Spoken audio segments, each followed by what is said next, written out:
I think definitely Australia should come over here more. I don't know why, the reasons we haven't come over here, but I think also in that sort of category, February is generally that South African series as well.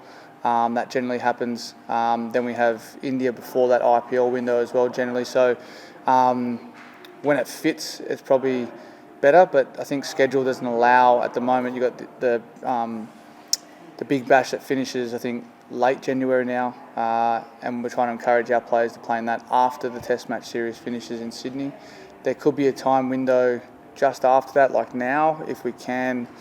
But I think, with that South African, then the India series, it's probably going to have to be that sort of every 3-4 year period again. So, yeah, it's a challenge. Schedule's always been the hot topic. But yeah, definitely, I think with our rivalry and being close neighbours, it just fits. It does fit. Did you have fun talking them in the wind? Oh, it's for me. It was more slicing, trying to slice them over backward point. Yeah, that's very windy out there. So hopefully that breeze is protected by the stand. David, do any memories spring to mind of playing in New Zealand, good or bad? No, it's a long time ago. No, we enjoy coming over here and playing. I think if one memory was to stand out just before when we chased that 240, I think it was Eden Park. It was a great game for us, but it was entertaining for the crowd. Smaller straight boundaries. I encourage those types of fields just purely because it's entertainment, right? 2020 cricket's about, we know the bowlers don't like it too much when the boundary's that small, but I think from a spectator point of view, if you are hitting 4s and 6s, it's pretty much what the crowd wants. So that in itself is good, but then you still want the sort of the game of cricket to have that kind of skill as well, which is from an Australian perspective, playing in Australia, the big boundaries require running between wickets. It's hard to clear the ropes. So yeah, I enjoy coming back over here. Your last time here in New Zealand, are you expecting much of a farewell tour from New Zealand fans? Probably not. To be fair, I think over here it's always the harsh reality that we're neighbours, and in sport we like to beat each other. So from that perspective, we're going to be expecting crowd come at us as hard as they can, and as we always say, it's in one ear out the other ear if I actually hear anything. How satisfying would it be to go out on a win a couple of wins? Yeah, it'd be great. Not just from a T20 perspective, but for the guys to win a Test series over here, that'd be fantastic. 2016, you had a bit of a colourful, relationship with Kiwi crowds. What does it mean to you to play in New Zealand? Yeah, I enjoy playing here. For me, it's about coming out and trying to put my best foot forward and score runs. The crowd, yeah, they got personal, but if they have to get personal, that's their character. It's not. I just go about my business, but that's upon each individual. If that's what they feel like they have to do, then so be it. If you want to pay your money to come and abuse people, then you have to go back and lay in your own bed. We get to play the game of cricket that we love, enjoy, and try and put bums on seats to keep the game going. Do you think it's tinted a little bit the way you see Kiwi cricket and New Zealand cricket, or on the bridge now? Well, I played here a long time ago in the domestic competition, which I thoroughly enjoyed. First game was in Oamaru, so that was an eye opener. There wasn't much out there, but I really enjoyed it. The competition was great. There was exceptional talent coming through there, and I think you're showcasing that now, and it's great. I've always said or mentioned that we should have a New Zealand team in the Big Bash competition. You have the NRL, and then you have I think it's the Super 15s now, I think it is. So all that works well, but logistically I don't know how that fits. And just lastly, a few Kiwis in the coaching staff. Does it sort of give you an extra edge going into this tour, perhaps? Must be a bigger pay packet. From our perspective, a legend of the game. He's got such great knowledge, Dan. We love having him on board. We had Andre Adams at New South Wales Cricket as well. They know the game so well, and they've played for a long periods of time. And if they're surviving in our environment, they're obviously doing something very, very well. And the guys listen, and I think that's a true testament to the character and the leadership that they both show. Have you afforded yourself much time to think about these last 3 games and where Australian cricket is at, and you're both good partners, because your game's humming at the moment with everything pretty much? Yeah, it is. We've got a great balance here at the moment with all 3 formats. I think the coaching structure, the leadership structure allows us to be and express ourselves how we want. And I feel like the last sort of 18 to 24 months has showcased that build up into where we are today. And it's not just us men, it's the women as well. I think we're just doing a lot of things right, and everyone talks about Australian winning titles. I think when you've got that experience in those moments as well, those big time series, the big time plays, it really shows. But the character of guys that we have in this group, we're all really good mates. We've pretty much came through all the grades and the systems with each other, so we all know each individual's game very well, and I think we have the belief and the backing of each other to go out there and play the way that we want, and it's showing on the field. You've obviously formed a relationship with Kane Williams in recent years and that sort of thing. Unfortunately, you're coming up against him. Yeah, he's got number 3 on the way, so for him it's going to be a challenge. I've got 3 myself, and we've been on the phone a couple of times, but it was sad to see him miss obviously a bunch of cricket. You look at his stats at the moment; they're outrageous. But yeah, he's such a lovely guy. I get along with him really, really well. We're chalk and cheese, but we enjoy each other's company, and he's been such a great player for New Zealand for all these years, and hopefully keeps continuing. There's a bit of talk.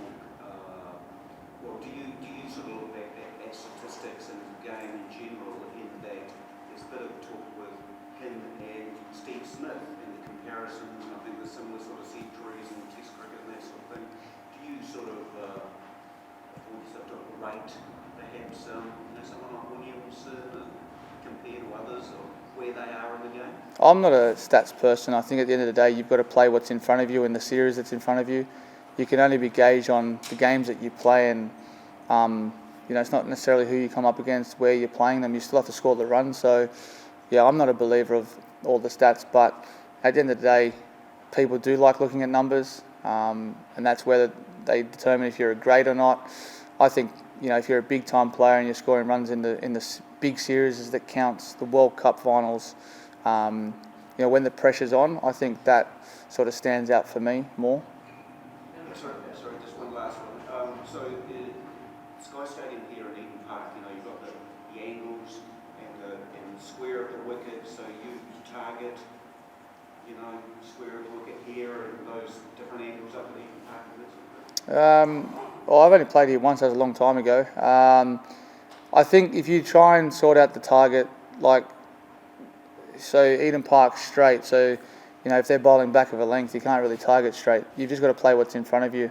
And I think naturally your body would play to those areas. I know last time, where Baz got 150 and he was scooping, I think Sean Tate for fun, and we're all thinking, well, that's the longest part of the boundary. Why is he doing that? But that's the skill and execution that you have to have as a cricket player. It's not just the small boundaries. You can take on any side you want, but if you try and change your game plan, I think you go away from that and you try to overhit. I think that's when you get out and you really kick yourself, because when they are small boundaries, you want to make the most of it.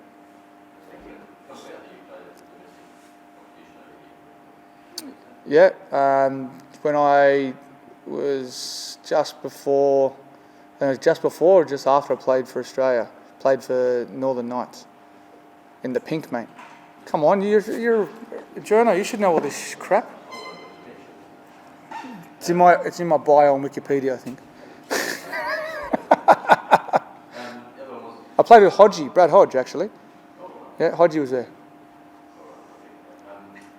You mentioned that the group is together now, and it's probably coming towards the end of it. So what would it mean to you and to the group to hold all those 3 trophies at the same time, the Test, the T20 World Championships? It'd be great for Australian cricket. I think, for us, it's about, the fans as well. So, I think each country, has those bragging rights. If you do so happen to hold all 3, it'd be fantastic. I think it's just you become a very, very proud nation, sporting nation, and we hold ourselves, with that pride, being Australian, that we represent everyone in Australia. So for us, it'd be great.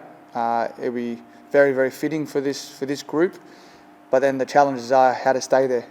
And you know, when you're on top, it's the hardest position to be, because you're being hunted down. And you know, I think that skill level with sort of the next sort of 12 to 18 months with players potentially retiring, you know, other guys coming through, it's now finding that balance of who's the next crop of guys to come through and, you know, try and keep us up on top of that mantelpiece. And it's going to be interesting to watch and see. And we've got the talent. It's just about the guys staying there and holding their positions. No, I think you guys sort of had that sort of topic of discussion through summer with Greeny's position, and then Smudge moving up in the test matches. I think if you've got the best cricketers in the country playing, doesn't matter what position they're playing in, they will grow and mature into those roles. And I think, you know, Smith going up the top of the order allows someone like Greeny to actually try and fill that position for when Steve goes. You've obviously got Uzi there as well. So there's two positions that will eventually probably become vacant. And then it's upon the next two guys that come in to really knuckle down and cement that spot. I'm Australian, so I don't have an excuse. I'm not knowing about the Northern Districts. Can you just, because it's a rare thing for an Australian international, particularly to come over here and play cricket.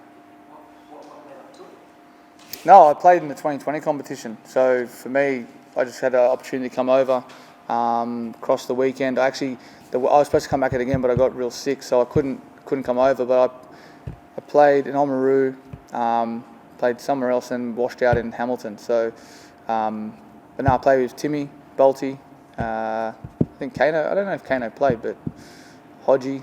We had a great bunch of guys there. It was awesome. I really enjoyed it. I enjoyed watching it. I was following it as well at the time. So, and because it was so close to home, I could fly over and fly back. So I enjoyed that. And then I went to England, I think the same year, went to Durham. So it might have been just before. I don't know, I can't remember. It's a long time ago, remember. So yeah, that was good. Mate, first place I went to, I didn't know what was. I literally thought it was a ghost town. I was walking down the street, and I think it was a Saturday or something. There was just no one there, and we legitimately played on a football field, like proper. It was quite crazy because coming from Australia and we're playing on a rugby league field, and I was like, what's going on here? It was good. I enjoyed it. Really enjoyed it. I also just wanted to clarify on your retirement stuff. You finished with Australia at the World Cup, Mm-hmm. but then you keep playing more. Yeah. No, I'll definitely keep playing all the franchise leagues for another couple of years.